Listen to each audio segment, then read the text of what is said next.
The state of Maharashtra recently notified rules to implement a cluster redevelopment policy in the state, a significant move for Mumbai city and its thousands of aging and dilapidated buildings. But making rules is easy, implementing them is tough.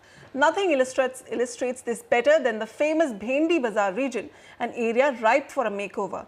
Ashish Bhatia visits Bhendi Bazaar and gives us a glimpse of what this move will mean for the thousands of families living there. Bhendi Bazaar is part of Mumbai's history. Home to Dawoodi Bohras, whose ancestors migrated here in the 18th century, the region's Fatimid architecture, its food and its religious shrines have made waves globally. But the century-old buildings here are dilapidated, with nearly 80% of these being classified as dangerous by the government. The Saifee Burhani Upliftment Trust, or SBUT, has been working to redevelop this region, an enormous task considering it will have to rehabilitate nearly 3,200 families and 1,250 businesses from the 16.5-acre plot. So far, work here had been blocked as government rules mandate gaining consent from 100% of the tenants in the affected area. However, new rules have been announced that are expected to breathe new life into the project. Finally, in the new draft, I think government has recognized that cluster development should be for public good, should be classified as a public good project. And because it is classified as for public good, 70% owner consent would be sufficient for project to take off. A 70-30 ratio of consent means that SBUT will finally be able to implement its master plan. That's good news for tenants like Rashida Radiowala. I had my friends in school, oh, Bombay 3, Bhendi Bazaar, like, you know, it goes. But now, after I think if it changes to SBUT, I don't know what it'll be. It'll be like a, oh God, swanky houses, you know, beautiful places and all that. I think then people will look forward to, you know, wish we had been here, you know. After all, nearly 1,600 families have already been rehabilitated by SBUT, and the rest are anxious not to be left behind. The Rupawalas are one such family who had initially fought against the redevelopment. But now, after witnessing the advantages redevelopment can bring in, they too seem ready to flow with the tide.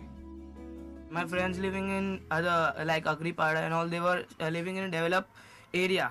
And my area, Bhendi Bazaar, was not so good compared to them. Therefore, I was not feeling very good about that where I'm living. When I came here, I also told like, I'm also staying in Masgaon now. Here it is, I think, much more, 10 times more superior than what we have left there. However, challenges still remain. While residents have been accommodating, commercial business owners here are reluctant to shift base as they feel they will lose out on their business. Also, residents gain more advantages than businesses as they become the owners of the redeveloped property while gaining additional carpet area. To compensate for the disruption in business, the developer SBUT has built a transit facility of 200 shops which are modeled around high street shopping experiences to ensure maximum footfalls. A tactic is slowly gaining acceptance with a little over 150 businesses agreeing to move.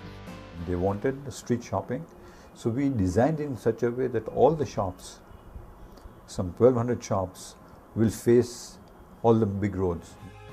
While the Saifee Burhani Upliftment project gets the final approvals to begin construction work, its progress is being evaluated by all stakeholders, hoping to redevelop other similar regions in Mumbai. Once this development is complete, once what is being planned is actually coming in as a reality, then it's obviously going to be a huge learning curve. It's going to be a huge, would I say, encouragement for all the others who are in similar situations and not finding any way out. Tenants and now the to-be owners of Bhendi Bazaar might have taken time to come to terms with what was on offer for them through the cluster route. But now that they have got a taste of what is in store for them, a majority of them have opted for it. The feel on ground is that they are already an uplifted lot. With camera person Rakesh Solanki in Mumbai, Ashish Bhatia for NDTV.